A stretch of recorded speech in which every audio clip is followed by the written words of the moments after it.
Sejam bem-vindos aí ao canal!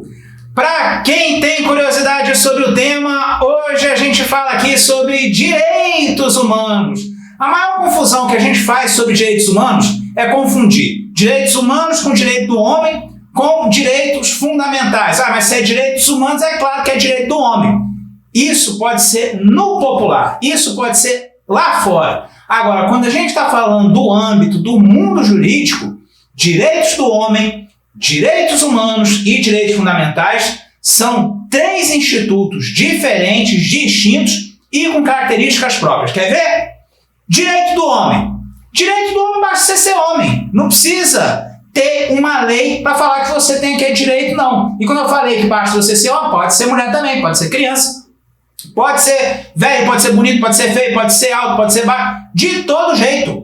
Basta você ser aí uma criatura parida por uma mulher que você é um homem. E você tem esses direitos do homem. E não precisa de lei nenhuma. Ué, que direito que você tem sem ter uma lei? Direito de sobreviver, por exemplo, direito da sua própria vida. Mesmo que não tenha uma lei nenhuma, em lugar nenhum, você tem esse direito. Você pode estar lá isolado, numa ilha deserta, que você tem esse direito seu, inerente. É o que se estuda aí do justnaturalismo.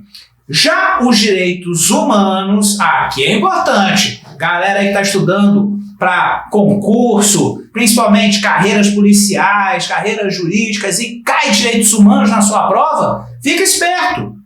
Direitos humanos, eles têm legislação. E aqui a gente olha para fora.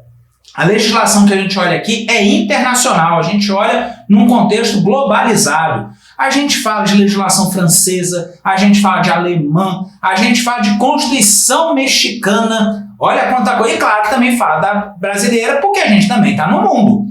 Mas os direitos humanos, então, têm essa sacada. Eu tenho várias legislações espalhadas em vários países e eu tenho as convenções e os tratados internacionais, onde cada país aí vai sendo um signatário, vai participando, vai aderindo, e depois ele puxa aquela legislação, ele puxa aqueles direitos humanos para o seu contexto. E esse é o gancho que eu preciso para falar com vocês de direitos fundamentais. Que são os direitos fundamentais, se não os direitos humanos que a gente puxou e trouxe para dentro da nossa legislação, como o artigo 5º da Constituição Federal. No artigo 5º, a gente tem lá, todos são iguais perante a lei. Sim, todos são iguais perante a lei. Muito bem. E eu tenho ali dentro, eu tenho a vida? Eu tenho a vida. Eu tenho a liberdade? Eu tenho a liberdade. Eu tenho a igualdade? Tenho. Uma igualdade que primeiro vem num sentido ali formal, na teoria, e que hoje a gente busca essa igualdade material na prática. Então, sim, a gente tem isso na nossa Constituição, são direitos fundamentais que a gente tem e reflexo dos direitos humanos que o Brasil é signatário.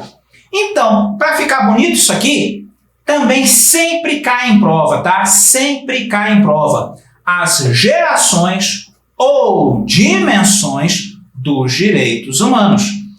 Tem doutrinador que fala geração, tem doutrinador que fala dimensão.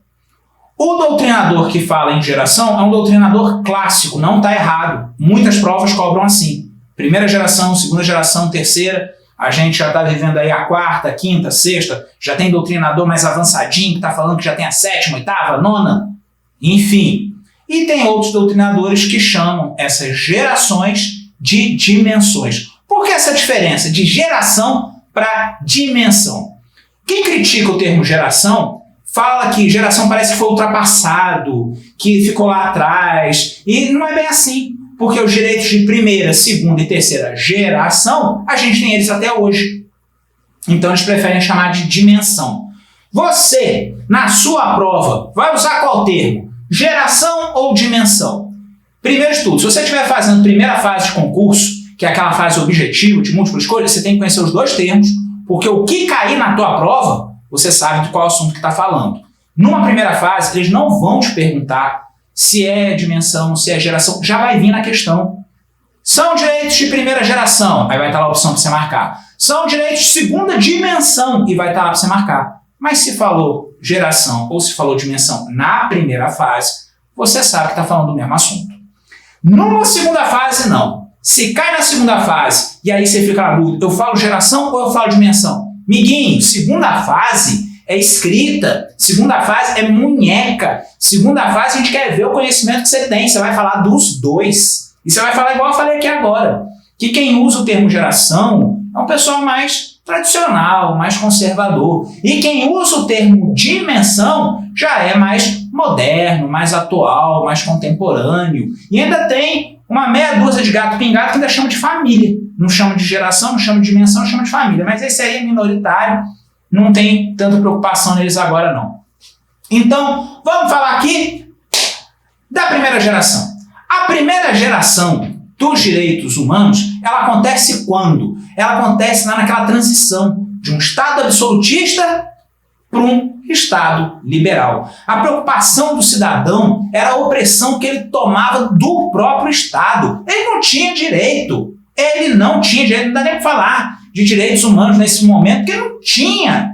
Ele era ali um servo. Ele era alguém ali à mercê da vontade do Estado. Lembra das suas aulas de história? As aulas de história ajudam a gente demais em direitos humanos. Por quê? Lembra daquele papo? O rei era o representante de Deus na terra. O rei era o Estado era o rei, e tudo ali aquilo era a vontade de Deus. Aí eu te pergunto, numa nação cristã igual a gente vive, Deus erra? Tu não é doido de falar que Deus erra, tu vai para o inferno. Então, Deus não erra. Aí o rei também não errava, o Estado também não errava, então você seguia, você obedecia por aquele pavor, aquele medo. E se você não tinha medo de Deus, meu amigo, não tinha problema não, porque você ia ser castigado de outras formas.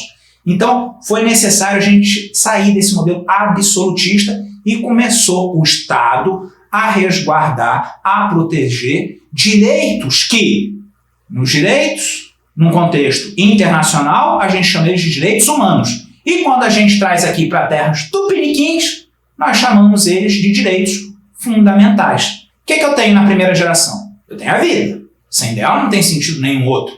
Eu tenho a liberdade. A liberdade é a regra, prisão é a exceção. Eu vou prender a pessoa quando não tiver mais opção. É o que o direito penal, os penalistas aí estudam, né? E chamam com muito orgulho de última ratio. É em último caso, em última instância, em última hipótese possível tirar a liberdade de alguém. E um terceiro direito que sempre cai aqui é a igualdade. É lembrar muito de um contexto até mesmo de Revolução Francesa depois, né? Aqueles princípios que a Revolução Francesa pregou, a gente vê eles muito na evolução dos direitos humanos. Então, aqui estão 3 exemplos, tem outros, mas estão 3 exemplos de direitos de primeira geração.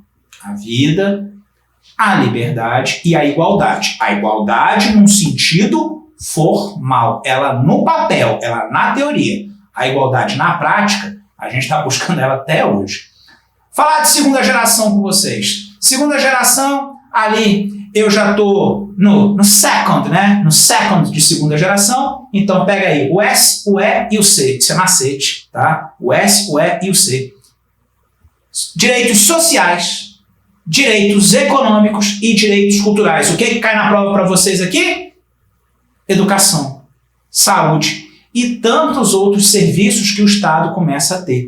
Então, se eu tinha na primeira geração um Estado que começou a ser um Estado negativo, um Estado de não fazer, o Estado ficava ali parado, esperando a provocação, esperando acontecer o abuso para ele ir lá intervir e assegurar.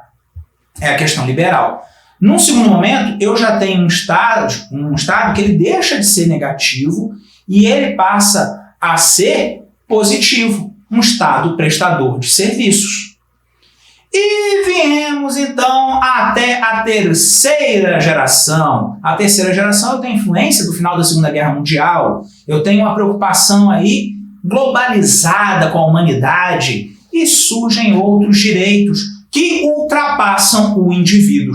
São chamados de direitos transindividuais. São os interesses difusos, são os interesses coletivos e os dois exemplos que mais caem em prova são o meio ambiente e o consumidor. São direitos aí da chamada terceira geração ou, para alguns, doutrinadores, terceira dimensão.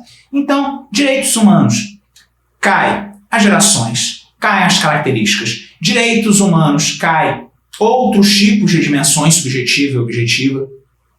Como é que o Brasil se torna signatário de um tratado, de uma convenção internacional? Pacto de São José da Costa Rica, ele é essencial, indispensável para qualquer prova que você for fazer, que o edital preveja os direitos humanos, tem que saber. E já que eu estou falando nisso, concurso, edital, fica uma dica aqui no final do vídeo. Gostou do assunto? Gostou do tema? Então, estamos com uma parceria bacana aí com a Aloy Cursos, já está em andamento, o curso de agente penitenciário, já está no forno aí para sair a questão do delegado de polícia. Então nós temos aí carreiras jurídicas, nós temos carreiras policiais. Eu, humildemente, ministrando as aulas de direitos humanos aí para vocês. Se você gostou do tema, se você está pensando em fazer um concurso e o edital pede essa matéria, tá aí uma boa dica. Aloy Cursos, junto com o professor Cícero Monteiro. Muito obrigado. Fui!